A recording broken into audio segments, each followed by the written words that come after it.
Alors, bonjour à tous. Béchab d'une bonne réussite. On va recommencer le Tania du jour. Je m'excuse pour hier. Je suis un petit peu enrhumé. Et donc, hier, un peu faible. J'ai pas réussi à faire le film. Alors, ce qu'on va faire, regardez. Hier, aujourd'hui et demain, c'est la préface du Tania. Alors, en gros, je vais vous expliquer ce qu'il y a écrit dans cette préface. Cette préface, le Admoraken écrit une lettre aux Chassidim. Et il dit qu'a priori, les Chassidim ne veulent pas avoir un livre. Ils veulent pas un livre. Ils veulent pas un livre de Tania. Pourquoi? Eux, ils préfèrent, s'ils ont un problème, venir chez l'Admour Azaken, rentrer chez lui en Yechidut et lui exposer leurs problèmes. Alors que s'il va faire un livre, pas tout le monde peut comprendre exactement ce qui est écrit dans le livre. On est en exil, on vit dans l'obscurité. Des fois, l'intellect, il n'est pas clair. Et des fois, on n'est pas capable de comprendre ce qui est écrit dans le livre. Alors, il y a deux sortes de livres. Il y a des livres qui sont basés sur ce qu'on appelle les paroles de nos sages, des midrashim, etc. Donc ça, c'est de la Torah, c'est divin. Et donc c'est clair que ça a un rapport avec tous les juifs, qui qu'ils soient. Mais malgré cela, pas chaque juif a la capacité intellectuelle de réussir à percevoir quelle est la partie dans la Torah qui lui est appropriée et comment tirer de chaque chose un enseignement à titre privé. A fortiori, les livres qui ont été écrits par les êtres humains, alors c'est cru que chaque écrivain, lorsqu'il écrit un livre, il choisit quelle est l'assemblée qui veut toucher avec son livre. Parce qu'un livre ne peut pas être apte à tout le monde.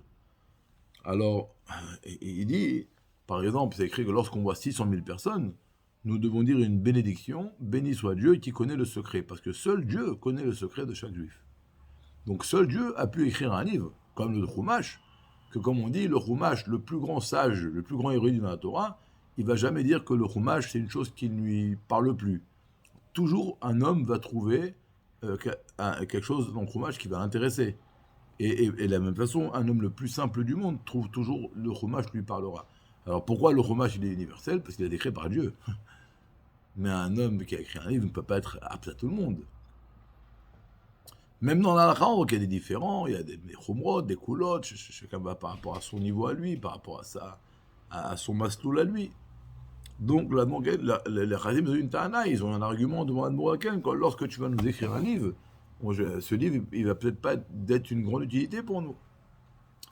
Là, l'Admoraken dit, mais attention, il dit à qui j'écris ce livre? À ceux que je connais. Alors lui, il parle au sens propre du terme.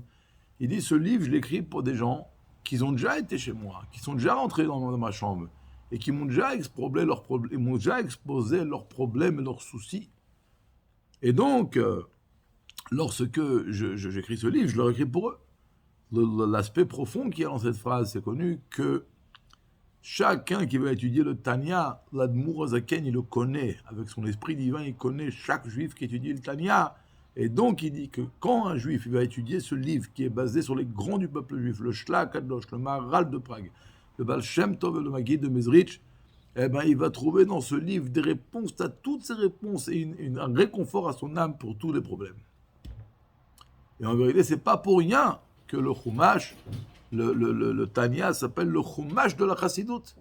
De la même façon que le Chumash est universel, eh ben le Tanya est également universel et apte à chaque juif. Et donc, c'est pour ça que, alors il dit, si quelqu'un va effectivement étudier le Tanya et il ne va pas comprendre, alors dans chaque ville, il y a des influents, des mashpiim.